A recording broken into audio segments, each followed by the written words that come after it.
This is how to hand in an assignment in Google Classroom.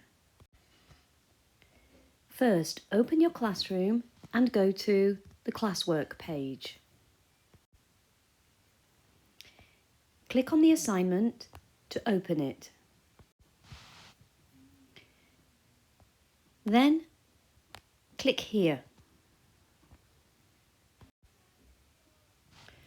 Open the document where you are going to type your answers. Check that your name appears in the title of the document. When you finish your assignment, go back to the assignment page in Google Classroom and click on Send. You will see this message and click Send again.